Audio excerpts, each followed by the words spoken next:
okey. Dek. Pakai le otak abang ku totan. Adik pegah hapam kue, abang fikir apa adik. Abang kedai-kedai haju, abang fikir. Dek, Wan. adiknya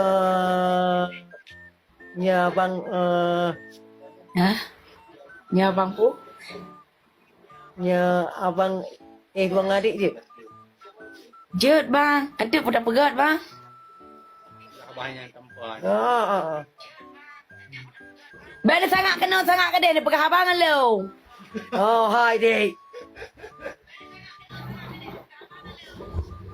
Kimpan. Dek, perasaan abang lagi adik. Yang pertama dong, apabila kata dong hadirkan dek. Dah hadir kita ni dua. Yang cinta pertama saya mandum katalah adik. Dan akan laki maaf pak adik. Kau masalah laki maaf bang. Abang hana ubah-ubah bang. Kali ngelung dengan marinian lo bang.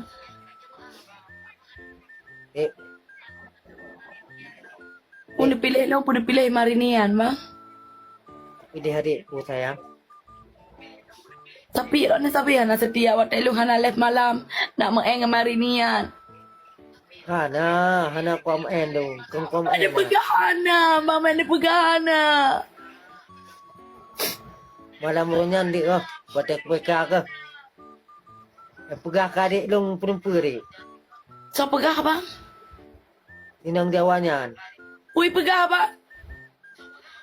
Pegah kak galak ke dik dik Habibi ya. Pegah tu. Ini galak ke abang. So dek Habibi ya. Dik Martin. Kok dek Habibi maki mana abang pegah abang? Dik Martin. Itu yang dik Nyan. Dik Martin kah? Itu yang Ron bang galak ke dik pun Martin. Nyo. Di Barbie ya? Dik baby. Itu nak Bang, duit. banyak anak ni so nalong le bang tayo kasih etnom dah dapat keluar. Baik kau so.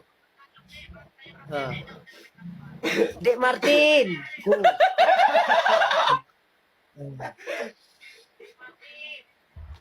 Bang, dek Martin bang hanai pakai jilbab bang. Wana ke? Dik punan. Kedua si tua dun.